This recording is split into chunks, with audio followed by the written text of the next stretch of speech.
नमस्कार, हकीकत न्यूज में आपका स्वागत है। मैं हूं आपके साथ अंकिता। चलिए बढ़ते हैं मुख्य खबर की ओर। रीवा जिले के सभी पदस्थ अनुविभागीय अधिकारी, भू अर्जन अधिकारी व उपखंड अधिकारियों द्वारा सरकार की राशि को निजी बैंकों में जमा करने व निजी बैंकों से करोड़ों रुपए वसूल कर भ्रष्टाचार करने का मामला है।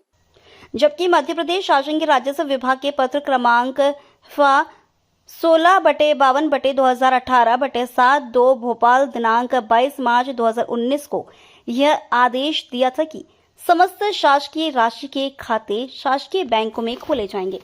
लेकिन रीवा जिले के लगभग सभी अनुविभागीय अधिकारी, भू अर्जन अधिकारी, उपखंड अधिकारियों द्वारा मध्य प्रदेश सरकार के नियम को दरकिनार करते हुए भ्रष्टाचार करने के उद्देश्य से निजी बैंकों में सरकारी राशि को जमा कर उससे मिलने वाली ब्याज व निजी बैंकों द्वारा समस्त जिम्मेदार अधिकारियों को व्यापक तौर पर करोड़ों रुपए की घूस की राशियां दी जाती है, जो कि एक व्यापक भ्रष्टाचार का जरिया बन चुका है। जबकि मध्य प्रदेश सरकार इन सब कमियों को दूर करने व पारदर्शिता लाने के लिए शासकीय बैंकों में शासकीय राशि के खाते खुलवाने व उसकी आहरण व वितरण का आदेश दिया था। उदाहरण के तौर पर रीवा जिले के हुजूर तहसील के भू अर्जन अधिकारी एवं अनुविभागीय अधिकारी द्वारा एक्सिस बैंक रीवा के निजी बैंक खाता क्रमांक 9180200109627038 में करोड़ों रुपए शासन की राशि जमा की गई। इसी तरह रीवा शहर में लगभग 100 से ज्यादा खाते निजी बैंकों में संचालित है, जिसकी जिम्मेदारी यहां पदस्थ अनुविभागीय अधिकारी एवं भू अर्जन अधिकारी की है। इसी तरह रीवा जिले में हुजूर, सिरमौर, त्योंथर, रायपुर, करचुलियान, गुर्ज सहित तमाम अनुविभागों में नियम विरुद्ध सरकार की राशि निजी बैंकों में जमा कराई गई है। उपरोक्त समस्त खातों का संचालन जिला के कलेक्टर की निगरानी में किया जाना चाहिए। रीवा जिला इस समय भ्रष्टाचार की सर्वोत्तम चोटी पर है।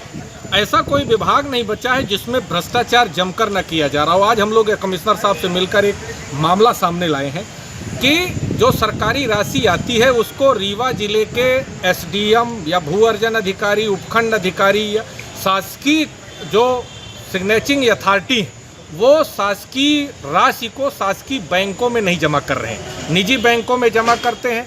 उनसे मोटी रकम भ्रष्टाचार के रूप में ले रहे हैं, उनसे ब्याज खा रहे हैं। जबकि 2019 में कांग्रेस पार्टी की सरकार थी और कमलनाथ जी के लोकहित के निर्णय लेते हुए कि सरकारी राशि जो है सरकारी बैंकों में जमा की जाएगी। ये 22 मार्च 2019 को एक आदेश पारित किया गया था। लेकिन रीवा जिले में इन आदेशों का कोई महत्व नहीं है।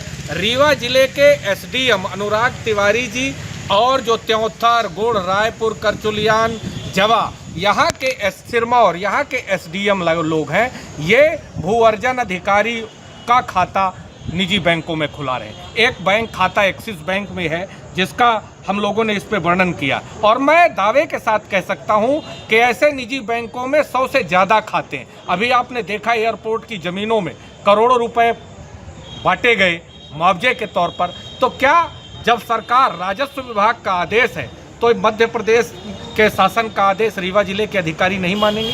मेरा सीधा कहना है कि इस तरह कम से कम 1000 करोड़ रुपए से ज़्यादा का भ्रष्टाचार यहाँ के कलेक्टर की निगरानी में, ये तो जिम्मेदारी कलेक्टर साहब की होती, कलेक्टर साहब की निगरानी में एसडीएम गढ़ कर रहे हैं। और मैं एक बात और कहना चाहता हूँ कि सैया भये कोतवाल तो डर काहे का। आदरणीय उप मुख्यमंत्री जी विकास का सारा श्रेय ले रहे हैं आप, तो इस भ्रष्टाचार का श्रेय भी आदरणीय राजेंद्र शुक्ला साहब को लेना चाहिए कि किस तरह से सरकार की राशि प्राइवेट बैंकों में जमा होकर मोटे रकम पर भ्रष्टाचार करके हजारों करोड़ रुपए जनता की लूट हो रही, इसकी जिम्मेदारी कौन लेगा? जबकि मध्य प्रदेश सरकार ने ये आदेश जारी किया था। ज्ञापन मैं पहले भी बोला, आज भी बोल रहा हूँ कि यदि हम डेली ज्ञापन दें तो भी रीवा का भ्रष्टाचार अब कम नहीं होगा। वैसे तो पूरे मध्य प्रदेश में त्राही त्राही मची है, भ्रष्टाचार की लूट मची है, पर मुझे लगता है कि यदि मध्य प्रदेश की राजधानी भोपाल है तो भ्रष्टाचार की राजधानी रीवा है। कौन सा ऐसा विभाग है जिसमें भ्रष्टाचार नहीं? एक छोटी कोई चीज़ हो जाती है, हमारे माननीय उप मुख्यमंत्री जी राजेंद्र शुक्ला जी अपनी पीठ खुद थपथपाते हैं और 5-6 लोगों को बैठे रहते हैं कि और थपथपाओ, और जो भ्रष्टाचार होता है उसकी पीठ कौन थपथपाएगा?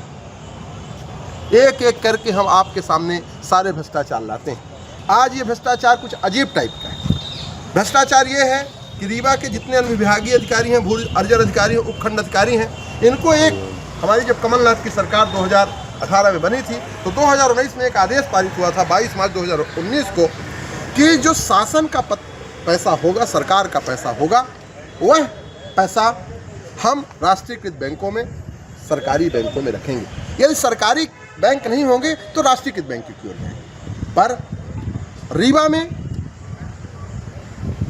जो भू अर्जन अधिकारी हैं, जो एसडीएम हैं, और रीवा बस में नहीं, तमाम पूरे रीवा के जितने एसडीएम अधिकारी और विभागीय अधिकारी हैं, वो सारे के सारे प्राइवेट बैंकों में अपना पैसा रखते हैं। और ये पैसा कोई छोटा मोटा नहीं है, ये हज़ारों करोड़ का पैसा है।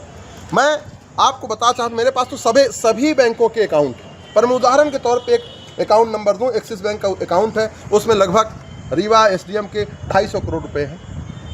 वो क्यों है, कैसे हैं? होता ये है कि वहाँ के बैंक मैनेजर से सेट होते हैं और मोटा गिफ्ट लेते हैं। आप देखो ना, उनको आप देखो, और रील बनाने के फिर बाद में शौकीन होते हैं, रील्स बनाते हैं। तो ये भ्रष्टाचार किसकी निगरानी में हो रहा है? या तो राजेंद्र शुक्ला की निगरानी में, या हमारी ईमानदार जो कलेक्टर हैं, जो हर फाइल को पता नहीं कहाँ दबा के छुपा के बैठ जाती हैं, उनके निगरानी में हो रहा है। प्रतिभा पाल जी के निगरानी में। क्या उनको ये नहीं दिखाई देता कि हमारे अकाउंट प्राइवेट बैंक में क्यों है? यह उनको बताना पड़ेगा और राजेंद्र शुक्ला जी को स्पष्ट करना पड़ेगा। यदि 22 मार्च 2019 का ये सरकार का आदेश है, उस सरकार के आदेश को या तो बदलवा देते और कह देते कि अब ये पैसा किसी प्राइवेट बैंक में ही होगा, हमें भी कोई दिक्कत नहीं होती। पर इसमें अच्छा खासा लूट है, और ये लूट की कमाई अकेले एसडीएम नहीं। एसडीएम की इतनी हिम्मत नहीं है कि अकेले खा ले।